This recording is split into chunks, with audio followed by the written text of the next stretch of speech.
سوال نمبر 19 ہے محمد بن شفیع کا، جرمنی سے پوچھتا ہے، میرا دوست ایک کمپنی میں سینئر پوسٹ پر ہے، تو اس نے ایک قادیانی کو جاب پر رکھا جو ایک قابل بندہ تھا، تو لوگ اس پر اعلان تان کر رہے ہیں اور ایک باقاعدہ اس کے خلاف پراپوگنڈا ہو رہا ہے۔ قادیانی کو جاب پر رکھنا کیسا ہے جبکہ وہ میرٹ پر ہو؟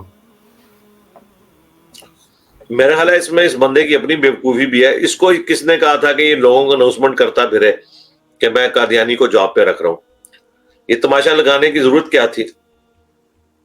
میرے بھائی، اگر آپ کے دوست احباب رشتہ دار بریلوی ہوتے ہیں نا، اور آپ کسی وہابی کو رکھ لیتے، تو انہوں نے بھی کہنا تھا کہ یہ سور کے سور ہیں، ان کو بھی نہ رکھیں۔ تو وہ آپ قادیانیوں کو تو چھوڑ دیں۔ اگر آپ کے رشتہ دار جو بندی ہوتے اور آپ کسی شیعہ کو جاب پہ رکھتے تو انہوں نے کہنا تھا شیعہ تو کافر ہیں۔ تو قادیانیوں کا مسئلہ تو الگ سے رہ گیا، یہ ایک دوسرے کو بھی کافر مانتے ہیں، تو لہٰذا ان کو چھوڑ دیں میرے بھائی۔ آپ جو ہے وہ اپنے جاب کی نوعیت کو دیکھیں۔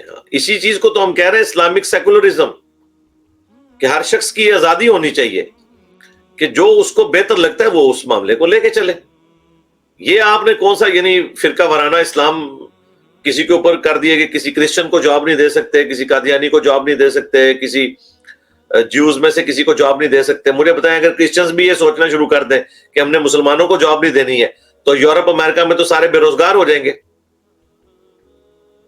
تو ان کو چھوڑ دیں، آپ یہ جاہل لوگ ہیں، کسی بات کا جواب دینے کی ضرورت نہیں، جو آپ کو بہتر لگتا ہے وہ آپ کریں۔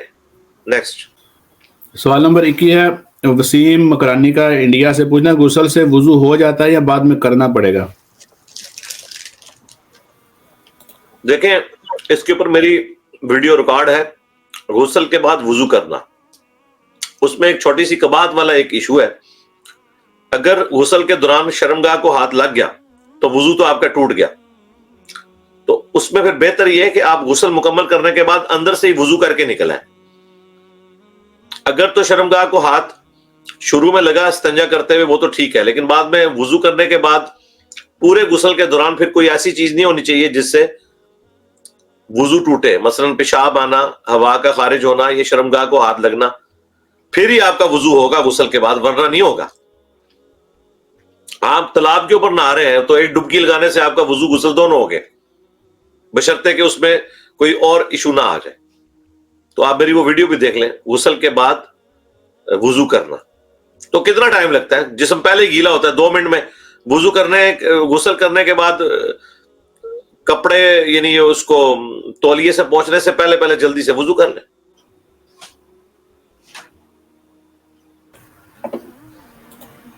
سوال ہے، کیا عورت اور مرد کی ڈیفرنٹ نماز کی کوئی حدیث اویلیبل ہے؟ ہاں ہے، سنن کبریٰ البیہقی میں، مصنف ابن ابی شیبہ میں، لیکن بالکل مردود قسم کی روایتیں ہیں وہ۔ ایون خود جو لوگ مرد و عورت کی نماز کا فرق کرتے ہیں وہ بھی مانتے ہیں روایتیں کمزور ہیں۔ ہم کہتے ہیں اتنا بڑا اس نے اتفاق ہے کہ اتنی بڑی چیز ہے جو اہل سنت کی مین سٹریم کی ساری کتابوں سے غائب ہے، بخاری میں نہیں، مسلم میں نہیں، ابو داؤد میں نہیں، ترمذی میں نہیں، نسائی ابن ماجہ میں نہیں، حالانکہ انہوں نے عورتوں کے مسائل پہ الگ سے چیپٹر باندھے ہیں، لیکن نماز کے طریقہ ایک ہی لکھا ہو۔ نیکسٹ سوال ہے کہ آپ کہتے ہیں کہ سائنس کی پروو کی ہوئی چیزوں کو ماننا چاہیے، تو سائنس آج پروو کرتی ہے کہ attraction for the same gender is natural. ہاں، نہیں تو کون کہتا ہے نیچرل نہیں ہے؟ اپوزٹ جو اٹریکشن ہے اس کو بھی ہم نیچرل سمجھتے ہیں۔ نیچرل ہونے سے کسی چیز کا حلال ہو جانا تو ثابت نہیں ہوتا۔ دنیا میں کئی حرام چیزیں ہیں جن کی طرف آپ اٹریکٹ ہوتے ہیں، تو نیچرل ہے، بالکل اللہ نے رکھا ہے نا۔ یعنی اللہ تعالیٰ نے مرد کو کہا ہے کہ 4 سے زیادہ شادیاں نہیں کر سکتا۔ اب 4 شادیاں کرنے کے باوجود اگر ایک مرد کسی عورت کی طرف اٹریکٹ ہوتا ہے تو نیچرل ہے، تو نیچرل ہونے کی وجہ سے وہ چیز حلال ہو جائے گی۔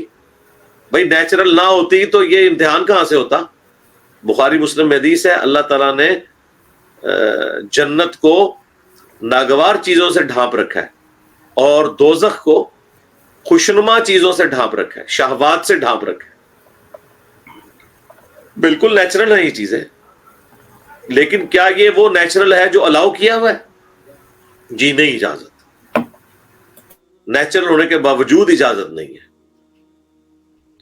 دیکھیں قرآن حکیم میں اللہ تعالیٰ نے جو محرم رشتے بتائے ہیں آپ کے لیے، جن سے آپ کی شادی نہیں ہو سکتی، ان میں وہ رشتے تو ہیں جو آپ کو معلوم ہیں.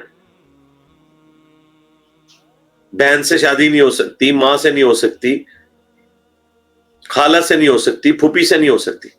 لیکن اینڈ پہ جا کے پتہ اللہ تعالیٰ نے کیا ذکر کیا آیت نمبر 24 کے اندر، کہ ایسی عورتیں جو آلریڈی دوسروں کی بیوی ہیں وہ بھی تمہارے لیے حرام ہے. کیوں حرام ہے؟ کیونکہ آلریڈی وہ کسی کی بیوی ہیں. ہاں اگر وہ طلاق دے دیں تو آپ شادی کر سکتے ہیں ان سے. تو اٹریکشن کا مطلب قطعاً یہ نہیں ہے کہ یا نیچرل ہونے کا قطعاً یہ مطلب نہیں کہ وہ کام کر بھی گزرے آپ. اب جو لوگ شراب پینے کے عادی ہیں تو شراب کے اندر اٹریکشن نیچرل ہے. نیچرل ہے تو تبھی لوگ شراب پیتے ہیں نا. تو کیا یہ وہ نیچرل ہے جو الاؤ ہے؟ جی نہیں.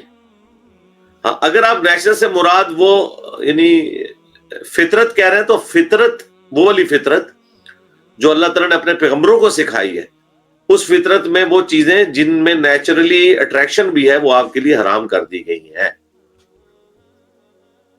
تو نیچرل ہونے کا قطعاً یہ مقصد نہیں ہے کہ وہ چیز جائز بھی ہوگی. ذہن میں رکھیے گا.